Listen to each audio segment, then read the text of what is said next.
Wow, Batman, you really can drop those villains. Oh, thanks, Soups. Now watch me drop the beat.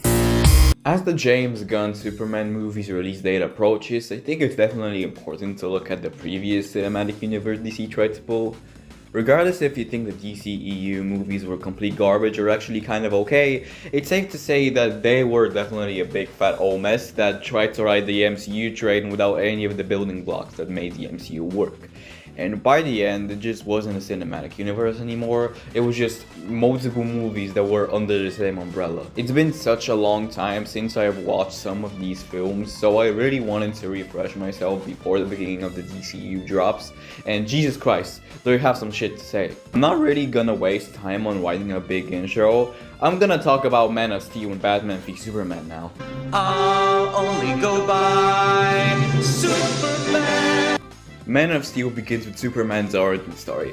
I bet every single one of you already know Cal's origin story, but the difference with this is that not only does everything happen as intended, Cal's dad steals this thing called the Codex, which basically holds Kryptonian DNA, which will allow them to restart their species if used. Jor, knowing this, injects the Codex in Cal before sending him off to Earth and dying along with the rest of the planet, of course. Now, I don't mind the change in the origin, but what bothers me is how long the origin takes. This movie spends 20 whole minutes fucking around on Krypton and re-explaining the origin story that everyone in the audience knows. Like, why is this here, man? There's a reason why other Superman iterations spend so much less time explaining this, because everybody already knows this. And I don't mind Zack Snyder adding his fanfiction into Superman's origin story, but the first 20 minutes of the very first movie is too early for you to start explaining Krypton lore, and I would rather get through all the Clark Kent becoming Superman stuff first before the lore dump. I know it's fucking obvious, but this movie looks so ass. Why are the colors so ridiculously muted? Like, the fact that the movie has a darker tone doesn't mean the actual footage should be darker as well, because this looks so bad. I'm like 80% sure they must have made the movie darker in post, and like, I don't know if it's just to make the movie more grounded in reality or just because Zack Snyder wants to be an edgelord, but either way, it does not look good. Hard cut to 33 years later of Clark working as what I assume is a fisherman and saving some guys from an exploding oil rig. The fact that a fireman completely don't question the fact that this random dude who is completely impervious to fire breaks through the metal door with his bare hands and gets them out of here. All we get is just some confused faces before they just go along with it, I guess. So anyway, the oil rig explodes with Clark still on it, and we get a flashback to his life as a kid. Now we get multiple of these throughout the movie, and they're all fine, I guess, but this first one is the one that confuses me the most. In this scene, it is shown that Child Clark is overrun by everything going on around him because of the fact he's from Krypton and has stronger senses. But like, in this scene, he's already been on Earth for a couple years now. Wouldn't he have gotten used to it by now? And it is made clear that this isn't his first day of school or anything by the fact that the teacher and the students all know him. So does this happen every day with him, or did he just randomly get overwhelmed out of the blue? And by the way, Clark isn't just dealing with his abilities, like he can decide when to use his see-through vision. It isn't something he can just not turn off, unless he likes it that way. After Clark swims back to shore, we get a second flashback like 2 minutes after the last one of teenage Clark saving his class from drowning, and his dad telling him afterward that maybe he should have let them die. What? Is this dude insane? This man says that Clark should have let his entire class die in order to keep his abilities hidden. What the actual fuck? I don't think I need to explain that Clark's dad would never say something like this. Like, he would be worried of course, but he ain't saying shit like this. So later in the flashback, Clark learns of how they found him, and we return to the present and he's working on a bar, I guess. There's a guy pushing himself onto a girl. Clark tries to stop him, but he gets humiliated because he's showing restraint to beat him the fuck up, I guess. Okay, now afterwards, he proceeds to demolish his truck out of spite. Here's the thing, Kent would never do anything this massively petty to anyone. I think I need to say this now, Zack Snyder does not understand Superman. Very few people do, actually. I've already explained how much people suck at doing Superman right, but I'm still gonna explain this because I feel like it. Superman isn't an odd alien, he is just a guy who just so happens to come from space. I haven't seen a movie that understands that Clark is just a normal fucking guy. He was raised on Earth. Ever since he was like 1 day old, there is no reason for him to not have human emotions. He wants to make him an emotionless demigod who doesn't understand how humans behave, but that's the furthest thing from what the actual character is supposed to do. Clark Kent is supposed to just be a chill dude, but no, I'm Zack Snyder. I like guns and sex and death and shit. I'm gonna write Superman like he landed on Earth 2 days ago. Seriously, people need to read a comic book, or at least watch one episode of some of the cartoons, because the amount of media that completely botches Superman's character completely astonishes me. Afterwards, we see Lois Lane landing in the Arctic or whatever to report on the find that the scientists made there.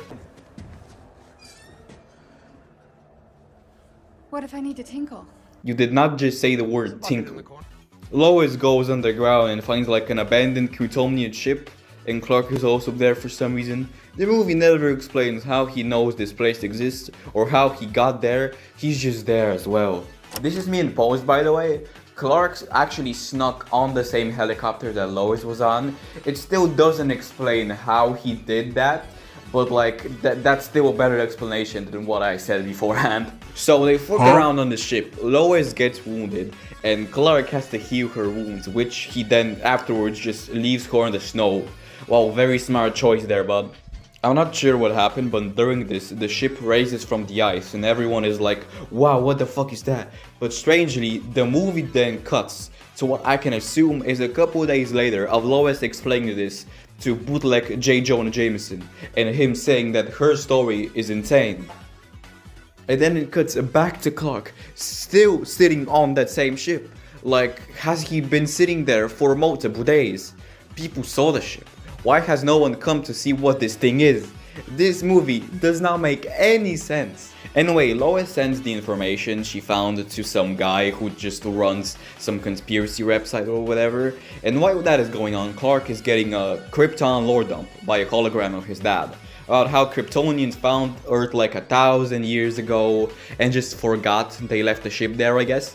After Clark gets a tutorial, we finally see our first look at the suit, and even after watching it again 5 years later, I don't know how to feel about it, man. I hate how it ditches the homegrown original for a futuristic muted mess, but a part of me thinks it kinda looks sick.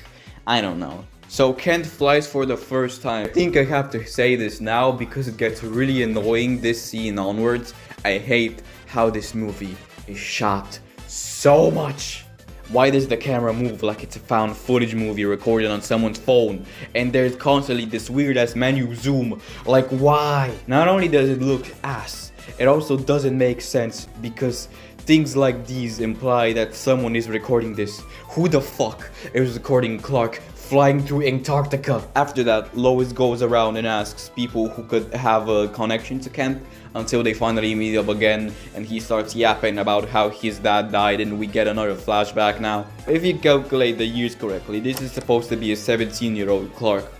Mate, this is not a teenager, this is a 30-year-old Henry Cavill.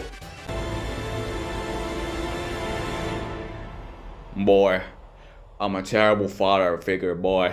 So Lois, after hearing the story, decides to drop the case because she understands that the world isn't ready to know that there's someone like this. Until Zod flies to Earth and starts threatening it. And we get a scene that tries to be spooky or something. Just watch fucking Brightburn if you want something like that. That movie is like 1,000,000,000 times better anyway. After that, we get our fourth flashback that adds literally nothing. And yet again, Zack does not understand Superman and compares him to God. Yes, this is stupid and completely misses the point. Yes, Zack is an edgelord. Yes, I have talked about this before. I swear to God, if I start talking about how much I hate the Watchmen movie, this video is just gonna become a Zack Snyder rant. Superman reveals himself and goes to the army because Lois got kidnapped by the FBI or whatever, and then turns himself into Zod. They yap about the fact that Zod wants to make Earth the new Krypton, and after that we have like a 40-minute DBZ fight. And I'm not kidding, there's times where it stops for like some dialogue, but then just continues for another 5 minutes of anime fights. This is what I mean by the fact that Zack Snyder is just an edgelord who likes action movies, because Clark is just destroying the fucking city. Like, my dude is intentionally hurling Zod through buildings and he doesn't give a fuck about the people's lives. Like, Superman is unironically causing more damage than the villains here. Obviously, it ends in the scene we all know because Zack likes murder and sex and shit. Anyway, I don't think I need to explain how much this movie doesn't understand source material, or how it spends most of its time on lore dumps, or boring flashbacks, or an unnecessary long fight scene. It's moody and edgy for no reason. It feels like it's written by an edgy 13-year-old. Like, you know that one motherfucker in class who would say, I don't like how the heroes always win. I like gore and stuff, it's so cool. That's who feels like it's written by. But unironically this time, this movie was probably supposed to be a start of a small trilogy or something, but with the boom of the MCU, the writers and everyone else on the team were forced to make it a part of a cinematic universe. That's probably what happened. I could kinda see that, but how it feels kinda off. With or without that, I think the movie just doesn't understand its protagonist, and didn't have the building blocks for the preparation to make the story it wanted to make. Along with the fact that people were just learning about Superman and everyone else, it tries to juggle both too much and too little at the same time. When I watched it for the first time years ago, I thought it was alright, but now I think I'm confident in giving this movie a 3.5 out of 10. What are you, some kind of furry? You're the one here wearing an animal suit. Happening, guys, this movie is 3 hours long. May the Lord be with us all. Now, you'd be surprised, but the beginning of this film is actually very promising. We get Batman's backstory, but it goes by very quickly in like 2 minutes, which is great because everybody already knows Bruce's backstory, even more than Clark's. So this fast run through is the best way you could have it done. But there is this moment where Child Bruce just starts floating in the air surrounded by a bunch of bats. Now, I would be very confused, but there's probably some weird physics malarkey going on here that I could not understand because I'm not good at physics, so I won't make a comment on it. But I will make a comment on the imagery and say that this is yet another case of Zack wanting to make edgy superhero fanfiction. The next scene is of the destruction from the fight Superman had with Zod, from the point of view of the civilians. Kind of comparable to a 9/11 type of event, and don't get me wrong here, this is a good scene, but there is something in seeing jacked as hell Ben Affleck running through the streets that makes me just laugh. I don't even know why, it's just funny for some reason. Next, we see some people finding kryptonite in the ocean. We know that the Kryptonians have been on Earth before. This was probably left by them, actually. How are the humans finding this shit now? It was literally just a few feet down. Now we time skip to a year and a half later of Lois writing about a story in Africa, and we get the introduction of the man, the myth, the legend, Jimmy. Me and the boys, we all love Jimmy. Now as Lois tries to interview the leader of this gang, I think Jimmy gets revealed to be an FBI agent and gets killed. Oh no, he's just dead. We never see or hear any mention of him ever again. Yeah, Clark's best friend, Jimmy Olsen, he's just dead, man. Yeah, goodbye. Anyways, a fight breaks out between these hired mercenaries and the gang and shit, and Lois is taken as a hostage until Superman shows up only after most are murdered. Great job, buddy. And yet again, we get another example of Clark being a fucking idiot with him hurling this human man through multiple brick walls. Later, we get the introduction of Batman and him stopping a human trafficking situation, and seeing a jacked, grown-ass 40-year-old man crawling around the walls and ceiling like a fucking licker from Resident Evil makes me question the maturity level of Zack Snyder here. We then see Clark and Lois arguing about what happened in Africa, and I have to agree with Lois here that this Superman is so selfish. Bro really just said, nah, I'ma let these people die, and then only comes when his GF is in danger. Nothing in the universe that can convince me that this is the real Clark and not just an extremely horny alternate from the Mandela catalog. Next thing we learn is that Bruce is tracking down the main mercenary guy from the start, and then we get introduced to this movie's version of Lex. Sorry mate, but this is not Lex. I like the version in My Adventures with Superman, but this is just too damn much. I can tell that they're going for the crazy super genius villain thing, but he's just giving the vibes of a dude who likes to be in TikTok edits, and I don't care about the fact that your dad's from Germany. So Lex wants to make kryptonite because a lot of people really don't like Superman, which is understandable, considering how much of a fucking idiot he is. So Clark, now working at the Daily Planet, goes and tries to investigate Batman. No, sorry. The Bat, as he is referred to in this movie. But finds nothing important so far. And also, Bruce put a tracker on the mercenary, I guess. So after that, I think the senator of I forgot which state goes to Lex's house and tells him that he won't be allowed to use kryptonite anymore. My dad always said that. For goodness sake, I don't care about your father. Do you know the oldest lie in America, Senator? Can I call you June? You can call me whatever you like. Take a bucket of piss and call it Granny's peach tea. Ha, bro. Weapon of assassination. Yeah, Call it deterrent. that's not funny. Bruce gets invited to a party Lex is throwing, and he finds it a good opportunity to steal kryptonite from him and kill Superman. Zack, I know you're an edgelord and everything, but this isn't fanfiction. This is a feature film. Batman doesn't fucking kill. You know that, right? So as Bruce is looking over shit in his lair, we see this statue of Robin, specifically Jason, who we all know is killed by the Joker. But like, what are the implications of this? Isn't Batman supposed to be a newer superhero? If he isn't new, which the existence of this statue of Robin is implying, then how do people only know him as the Bat? Why the fuck is he like this boogeyman character or some shit? In what context would have Robin ever found Batman if he's basically a fucking shadow man? And you know how people like to joke about Robert Pattinson's version of Batman and the black eyeliner and stuff? But just check out this moment of Ben Affleck just acting all edgy and cool and pissed off in the shower. He's so fucking cool, guys. Bruce goes to the party and talks about Batman with Clark, I guess. Lex yaps for 2 minutes and we see Wonder Woman for literally 2 seconds. I can't stay down here, Alfred. Go upstairs and socialize. Some young lady from Metropolis will make you honest. In your dreams, Alfred. Bro, I love how this version of Alfred is just fucking done with life. Clark sees a house burning on the news and saves a woman from dying in there. And then the next 2 minutes is people discussing politics and religion regarding Superman. And Jesus fucking Christ, this is not the point of Superman. So something we find out about this version of Batman is that he intentionally brands the criminals he defeats, so the inmates in prison know who to kill. I'm sorry, but that's the stupidest fucking thing I've ever heard. But yet again, we are talking about the same guy who made Watchmen, a comic book series that criticizes the violence of action movies, into a violent action movie. So after Bruce and Diana flirt at another gathering, we get the infamous scene of the nightmare that Bruce has and Batman using a gun. Now, I don't think I could add any commentary on how this scene is so stupid. Why does the army have the Superman logo on their shoulders? Zack, you are not sane. So afterwards, we get another quite famous scene of Batman tracking down the mercenary and just fucking murdering every dude in his path. Oh, no, sorry. They only happen to be there. He didn't do anything intentionally. So then Superman distracts him and they threaten each other and then Superman fucks off. Important information that I haven't talked about until this point.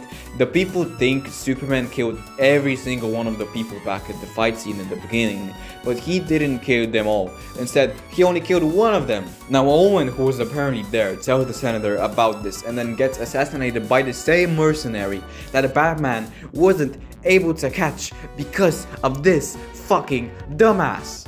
Okay, so that mercenary, by the way, he's Lex's guy. Anyway, let me explain his plan. Lex wants to get the rights to use kryptonite, so he wants to assassinate the senator. I don't really know how that makes sense, because if the law is already in place, the senator dying wouldn't do anything, but I digress. He also wants to incriminate Superman. That fight in the beginning was done for that reason. So knowing that there's gonna be a meeting in Washington about the legality of Superman, with Superman attending, he brings a dude who lost his legs during the attack from Zod, who will attend said meeting, to his house and gives him an electric wheelchair with a bomb installed inside and then detonates it while the meeting is going on. So not only kill everyone inside, but to also incriminate Superman. And guess what? Superman, being the worst superhero in existence, just flies away. I mean, this fucker is just incriminating himself on purpose at this point. We create a free and a... Ha ha ha. That's still not funny. Lex finds the old Kryptonian ship from the last movie. You wonder how? I honestly don't know. I'm not bullshitting you, the movie doesn't say. If I'm the one who wasn't paying attention, then that's on me, but I'm pretty sure the movie didn't explain how he got here. Anyways, Bruce stole the kryptonite from Lex and then finds information about Deanna and the rest of the Justice League. This doesn't really matter, it's just a cheeky teaser to the Justice League movie. Instead of building up the movie with making films for all their characters and have you get introduced to them and like them just like Marvel did, they just put 1 minute of some found footage looking video into the movie with no context or them having any importance to the rest of the story and expects you to give a fuck. Why is this universe written so badly, man? I honestly give up. So Lex makes a plan and combines Zod's body and his blood in the kryptonite ship that just creates Doomsday. Oh yeah, Doomsday was from Krypton, nah, he's just the love child of TikToker Lex and Zod's corpse. I love this movie so much, man. After that, knowing that Batman is going to try and kill Superman, he kidnaps Clark's mom and tells him if he doesn't kill Batman within an hour, he will kill her. Lois, when fighting this out, gets the chopper to Gotham where the fight is happening. I have to ask, how has bootleg J. Jonah Jameson not fired Lois or Clark yet? They have not done their jobs once during the entire story. So Clark and Bruce fight and shit. The fight is actually kinda cool. And when Batman is about to kill Superman, he stops because he hears his mother's name. Superman growing up in America is a known fact by the whole planet. Why is hearing his mother's name make Bruce stop himself from killing him? So finally they team up. Batman saves Clark's mother after he murders like 5 more guys. Batman can't kill, right? So Batman can't kill is canon. And I'm like, okay, well, the first thing I want to do when you say that is I want to... And with the help of Wonder Woman, they take down Doomsday after Superman sacrificing himself. And Jesus fucking Christ, the movie is finally over. It is so rare to see a film that is such a mess, such a misunderstanding of the characters it features in its story, and just dumb. I'ma be honest, it's just dumb. By the end of this 3-hour movie, I wasn't angry anymore. I was just so exhausted, bro. Like, I was so happy to be done with it. The action was actually kinda cool, and the way the movie was shot was so much better than the Man of Steel, but everything else is just so messy and inconsistent and just written so bad. The amount of shit in this movie that happens because Zack probably thought it's cool is honestly astonishing to me. I have never seen a man that understands the work they're adapting less than the way Zack Snyder writes these characters. I don't want to act like I'm better, but the way these characters think, the things they do, and what happens is just fundamentally different from the point of what any of them represent. Like, yes, the action is sick, but when you look for 2 more seconds, the whole thing starts falling apart. And I'm sorry, but this movie didn't need to be 3 hours. It's just so long and boring. It just doesn't make fucking sense, man. With all that said, I am more than thrilled to give it a 2